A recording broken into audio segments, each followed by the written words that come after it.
Ladies and gentlemen, welcome back to the channel and welcome back to another round of Basis Picks. So as always, please like and subscribe, share with a friend, a colleague, a relative, an associate, an enemy, any and all in between. It's appreciated. This is an incredibly stacked week for boxing. A lot of it is actually outside of the big Four-Crown Showdown, Riyadh season, as you guys well know, but there's actually 3 different cards taking place in Japan this week. 3 very big cards taking place in Japan. The first one is Friday night. Well, technically, no, it's Friday morning for us over here. It'll be Friday night over there. Then there's also one Sunday night for us again, Sunday morning. And then there's another one Monday night, aka Monday morning for us. So yeah, and there's a lot of very good top quality lighter weight fights on there, the biggest of which is a super bantamweight, bantamweight, not super, bantamweight. But then yeah, there's everything to light fly and above, so there's a lot to go through. This one is going to be dedicated to those particular fights, as opposed to the Riyadh season card that will take place in the next video and the video after that. But yeah, without further ado, let's get into the meat of the Japan offerings. So the first fight to talk about has to be Sivanati, the special one, Nonchinga, against Masamichi Yabuki. This is for the IBF Light Flyweight Championship. To give you guys a quick bit of backstory on both, Sivanati Nonchinga was seen as, you know, the heir apparent to the light flyweight division. There was supposed to be a big unification with him and Teraji, Kenshiro Teraji, but there was a little roadblock known as the name of Adrian Curio, which pretty much took that off the table. That was one of the Monaco cards from last year. Subsequently, what's his name? Sivanati Nonchinga got knocked out in the second round of that bout, but then came back in a rematch, I think about 4 months later, and managed to get his belt back with a 10th round stoppage of Adrian Curio, basically doing what he should have done in the first fight.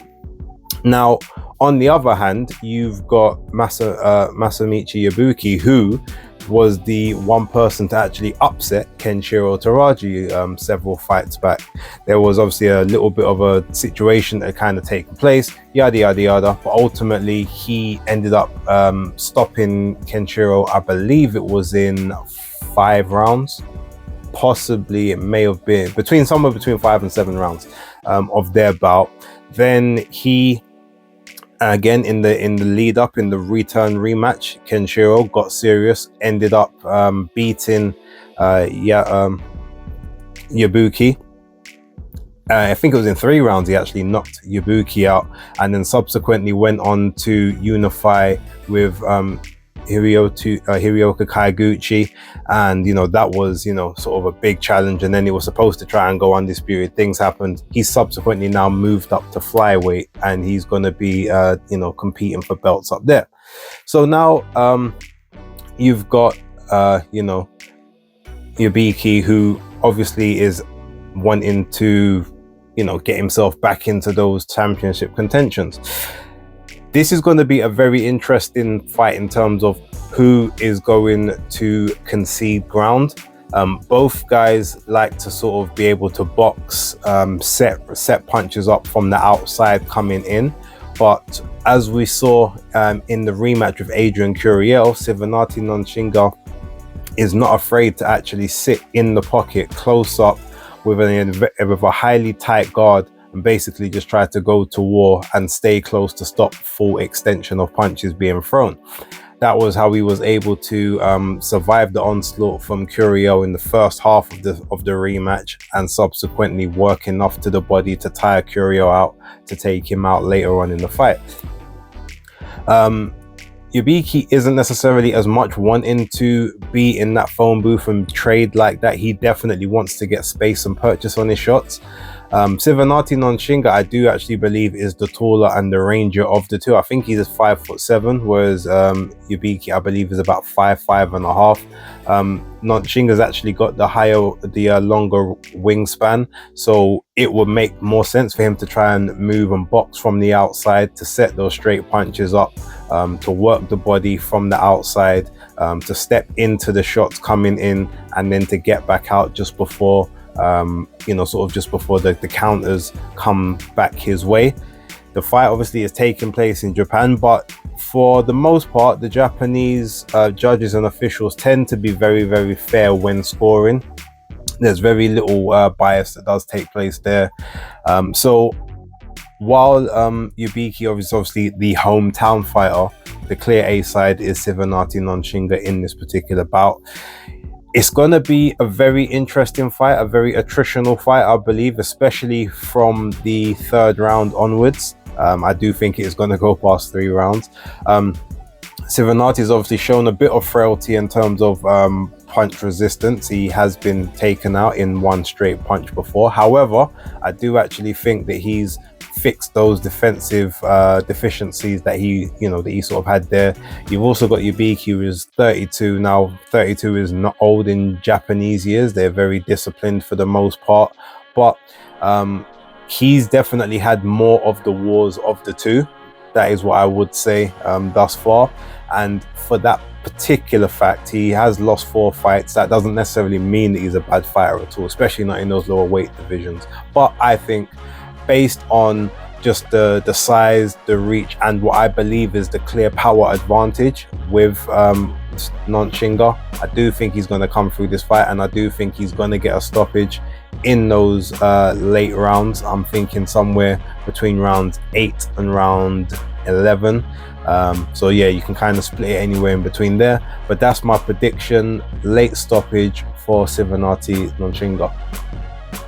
So the card taking place Sunday, now this is a really good card, and initially I was just going to do the main event, but there's quite a few good fights on the undercard. So what I want to do, I'm going to speak about a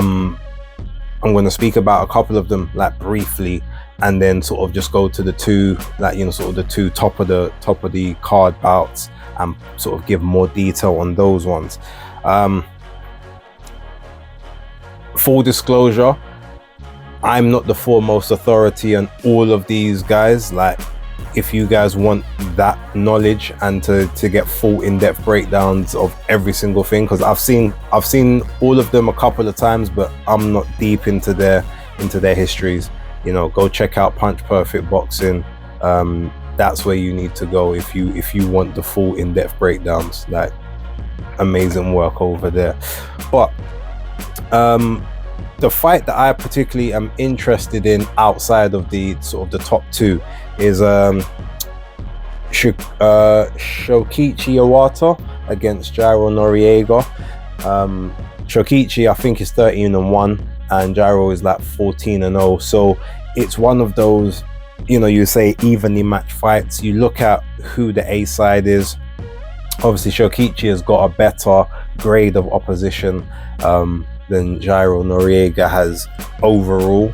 But look, the records are very similar, so there's not a huge amount that you kind of take from it, apart from the fact that Noriega, I think, has only got like 3 or 4 KOs to his record, whereas Shokichi is like 10. He's got 10, so you know where the power's coming from. And I think that is where the experience is gonna sort of play out. I think that Iwata is gonna, basically, I feel like Noriega's gonna try to use his boxing. He's gonna try to sort of out hustle Iwata, but ultimately I think Iwata is gonna land that shot. He's gonna find that right shot, which is ultimately gonna end that fight. So while I don't know enough about both, again, I've seen bits and pieces, I'm not the foremost authority. I'm going to go with the favorite Iwata there, and I do think it's going to be stoppage in the mid rounds. So I'm going sort of about round 6 or round 7 for that one. But Next, we've got Takuma Inoue versus Saya Satsuma. Now, this is, this is, I guess, Takuma's his fight before his fight. Very similar, I guess, with Junto Nakatani. Look, they're both on a collision course at this point. That does look like the fight that they're trying to set up next. And if both guys come through, then I do see that as the unification fight that makes the most sense. But Tatsumi is not going to go quietly. He's 11-0 with two draws on the record, 8 KOs from those 11 victories. So he's definitely got the power. Takuma Inoue, he's shown recently a bit more power and a bit more pop than he's had previously, but he's not the biggest of punchers. I do think him trying to sit in the pocket like he did in one of his previous fights against, who was he fighting? I think it was the Shochi fight, where he was literally sitting in the pocket, battling it out with Shochi. No, it was the Jerwin and Kaha's fight. Yeah, I remember, because he got the stoppage, and I thought, why is he doing that? Like, that's not where you need to be. And Kahas is more of a puncher, but he was in there and he felt comfortable in the pocket. But I don't think Satsumi is the person that you kind of want to be in the pocket with. I don't think he's going to employ that. I think he's going to do more to the Showa route, where he's going to try it and box. He's going to sort of try to use his superior skills, use his speed, not to necessarily engage as much. And I feel like he's going to try to take it from the outside, and sort of try to be as safe as possible, responsible as possible, while just outworking his opponent. Now, Tatsumi, I think, is going to have some success in the middle rounds, especially if Inoue starts to slow down a little bit. But I do think that Inoue is going to have enough in the tank. I feel like he's going to be able to get through this one with enough sort of at the end to get a decision. I think it could be a majority. I don't think it would be a standard UD. I think he might lose some rounds on one of the cards. A majority or a split kind of seems apropos, but I think he's going to do just enough to kind of get through this one personally. Then the other fight, you've got the amazing boy Kenshiro Teraji against Christopher Gonzalez. Now, this fight, again, very interesting, but this is for the vacant WBC flyweight title. Obviously, you had Bam Rodriguez was the former WBC champion. He vacated that to move up back to Superfly. He found flyweight a bit of a struggle to make, although funny enough, I saw a picture of him on the scales the other day with boots on, and he's currently sitting at 115.2 pounds. So maybe he could still make maybe he could still make the flyweight limit if he was just maybe dedicated more, didn't eat as much of the same foods, because he seems to be on weight about 30 days out from his next fight. But yeah, that notwithstanding, you've got Kenshiro sort of coming up. Christopher Gonzalez has had the opportunities here before. He's like 37-6, so he's a grizzled vet in that sense. 22 KOs from those 37 victories, so he's got a decent amount of power. He's only been knocked out once in the 6 defeats that he's had, but I feel as if when you look at who knocked him out, it was Julio Cesar Martinez, who's a very sort of busy fighter. Now, Teraji can also be very busy. He can kind of let his hands go. I feel as if he's a person, when he's sort of got you where he wants you, he will unload shot after shot, and they're always very straight, very accurate, solid shots. Whereas I feel like Gonzalez, he's going to attempt to come forward. He's going to attempt to sort of try to bust up Teraji. He's going to try to wing punches in from angles, and it's going to be all on Teraji to ultimately basically keep the distance, keep him under manners, and keep control and keep that pace. That's sort of how I see him trying to work this fight through. I've been trying to think, do I think he's going to get a stoppage? Initially, I thought this fight would go to points, but because of the amount of wars Gonzalez has been in, and the fact that I don't feel like he's as dedicated to this as he used to be, this is almost like a shot to nothing, but I don't feel like he really has got the mindset to believe that he's gonna, that he's gonna do it. I feel like he may try to coast, but in doing so will end up getting caught with something. And Teraji can hit. He's not like the biggest of punchers, but he can pop, and when he does pop, he normally does hurt people.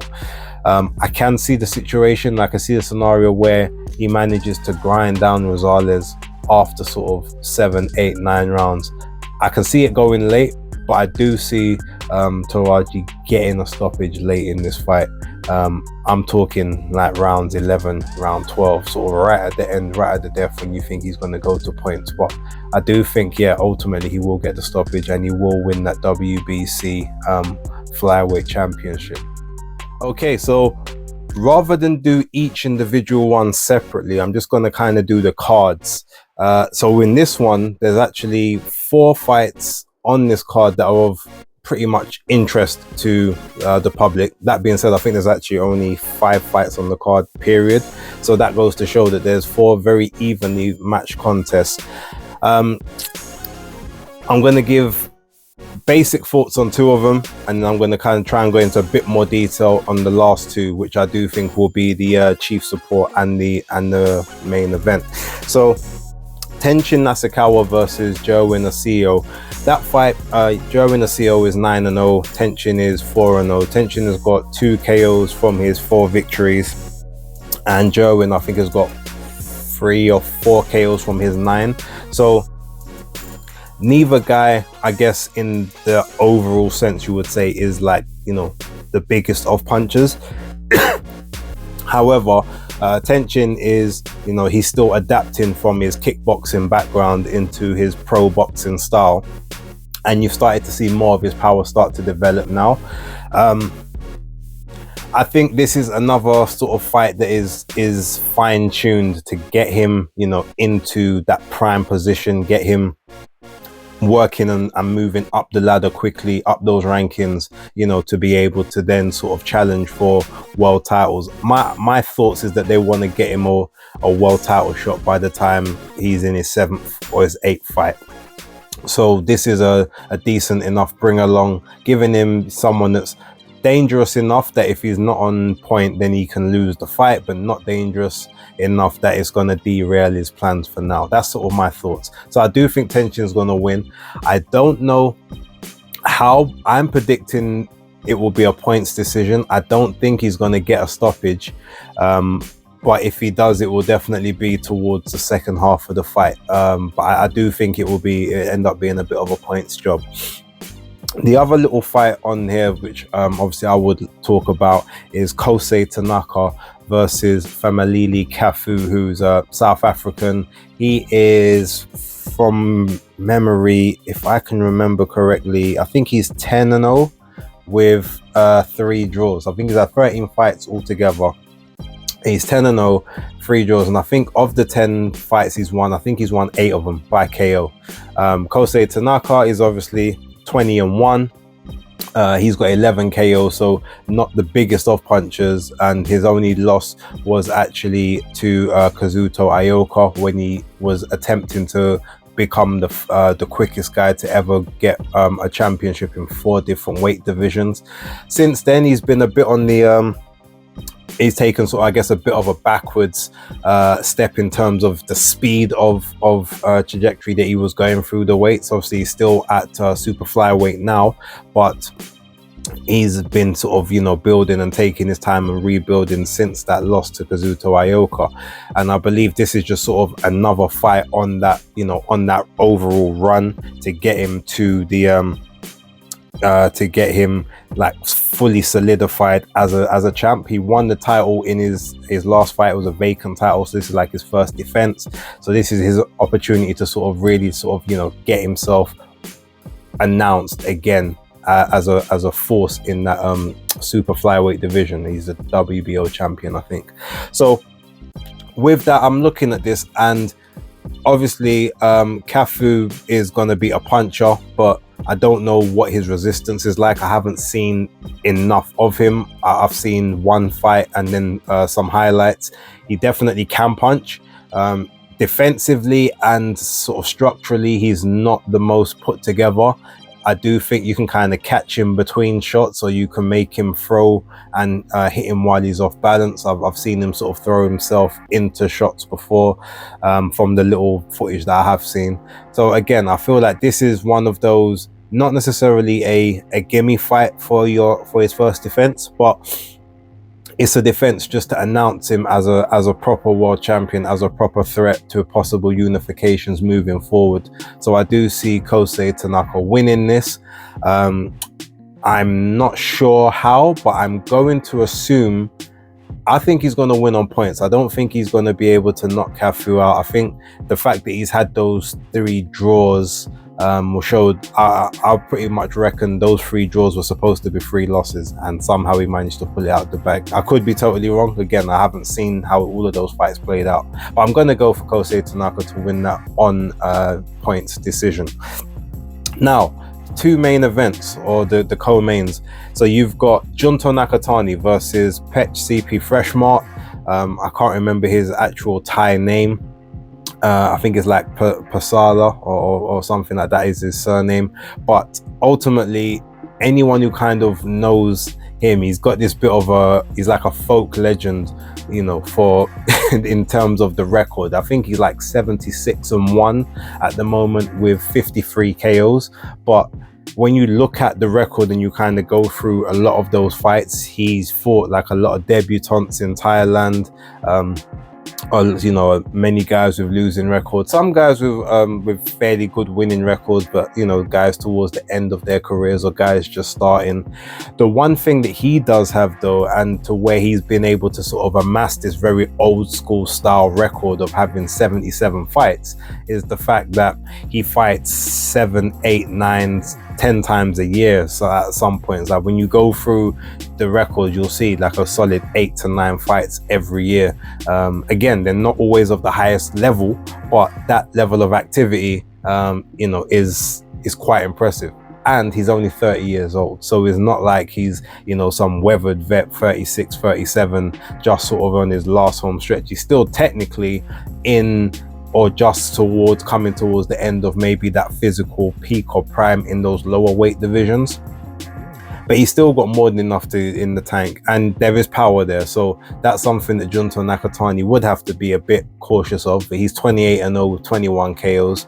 But with all of that being said, Pech CP Freshmart has never fought anyone, in my opinion, to the level of Junto Nakatani. Someone who's physically statuesque, very big for the weight as well. Even though he's come from the lower weights, he's filled out quite nicely into that bantamweight frame. I don't particularly see there being a scenario that he has to worry about, especially after sort of the first 2 to 3 rounds. I can see this being one of those jobs where, you know, Junto just keeps it at range, doesn't take too many chances early, just tries to bust up Pech, and just sort of try to keep him on the end of those jabs, make him try to fall in, make him try to go for single shots and counter those single shots.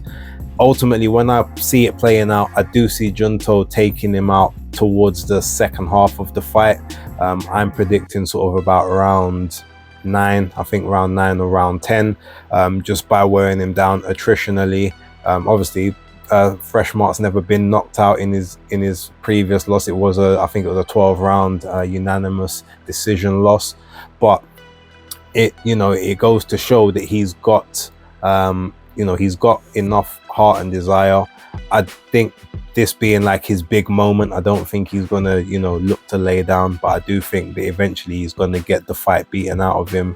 And yeah, I'm predicting sort of the second half of the fight, late rounds 9 to rounds 10. We've also got Anthony Olasquega against Jonathan Bomber Gonzalez. Now, Gonzalez is the WBO light flyweight champion, and Olasquega is now the WBO flyweight champion. So Gonzalez is stepping up. He asked for dispensation from the WBO to go up and challenge for the title, and he's got that. Now, Gonzalez has lost 3 times, all by KO, and funnily enough, every single time he's lost is when he stepped up to flyweight. Not necessarily to challenge for a title, but when he stepped up to flyweight. So that would maybe suggest that light fly is where he is. He's maybe a bit more frail when he goes up to flyweight. But in a scenario like this, Olasquega is a very, very strong, powerful puncher. Obviously, he went down to light fly to take on Tenshin Nikawa in a fight that Tenshin initially had not reservations about, but they had spars before, and Tenshin was very aware of Olasquega's power.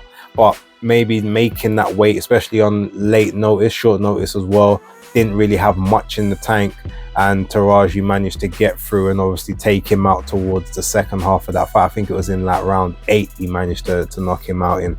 So, but since then, Olasquega has had, he's had some good comeback fights, but the problem is he's probably fought at a level just a bit below Teraji when he should have actually gone maybe at 1 or 2 levels further down to get a bit more bring-alongs and just to sort of get more professional experience and get more rounds in the bank. That's not what's happened. He's thrown back in at the deep end at the higher levels, and I think even though he, his knockout power basically got him out of jail in his last couple of fights. The Rikukanu fight, I remember that one was a premature stoppage by the ref, I would say, but he was hurt in the 3rd round when he got caught. Now, I think in the fight prior to that, Olasquega won the fight. I think it was a 7th round KO, 7th or 8th. I'm trying to remember. Was it? Who did he fight? Jamel McGramo, I think he fought on that date. I think it was 7th round. It was an 8th rounder, and he won in the 7th. And he was actually, he wasn't doing great in that fight and managed to sort of pull it out the bag. So in this fight, the big experience comes from Jonathan Bomba Gonzalez. He's obviously got the backing of Jake Paul and Amanda Serrano, so I do expect one of them to be out there supporting him for this fight. The issue is going to be, can he stand up to the power? As again, he's been stopped every time that he's fought at, well, not every time he's fought at flyweight, but every time that he's fought at flyweight and he's suffered a loss, it's been by a stoppage. So I think in this particular one, you're going to have Olasquega is going to be looking for those big shots. I don't think he's going to be trying to break Gonzalez down, but I also don't think Gonzalez is going to be in the fight trying to go toe-to-toe and fight fire with fire. I think he realizes that's not going to be the smartest of options. So because of that fact, I actually think he's going to look to try and pick his moments, use the periphery, make Olasquega have to sort of follow him around the ring, catch and counter, hit on the move, hit on the break, basically, and just try to rack up the points early. And I think he's going to have a lot of success in that, in sort of the fight in those attributes. I do think maybe towards the middle to second half, he may have to hold his feet a bit more and, take a bit or more punishment, a bit more of a sustained damage. But I think he's going to be able to be strong enough to be able to bounce through that, to come through, to come through sort of some of those crisis moments. And then when Olasquega starts to again slow down, because he's never done 12 rounds before. The most I think he's ever gone is 7. Whereas Gonzalez is used to going that 12 round distance. He's used to having that pace. And I think that's where his experience will sort of tell in this fight. So I know that, Olasquega I think he's a massive favorite with the bookies, but I'm actually going to go with Bomba Gonzalez to just old man him a bit, out hustle him, just, use that experience and go through and win this fight on points, to become a double champ, light fly and fly, to then obviously have to choose which belt he's going to take over in the future. But yeah, that's my prediction. Jonathan Bomba Gonzalez to win via decision. So look, that's my predictions for the big triple threat of Japanese cards taking place this weekend.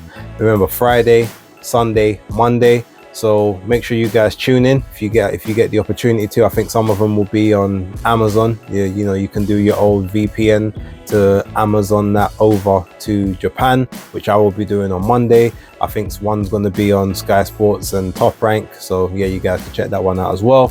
But yeah, ultimately, I'm going to leave it there. Thank you very much for watching. Obviously, you know the other big videos are coming tomorrow and on Friday. But for right now, for part 1 of this massive 4-day weekend of boxing, Spaces Picks, locked.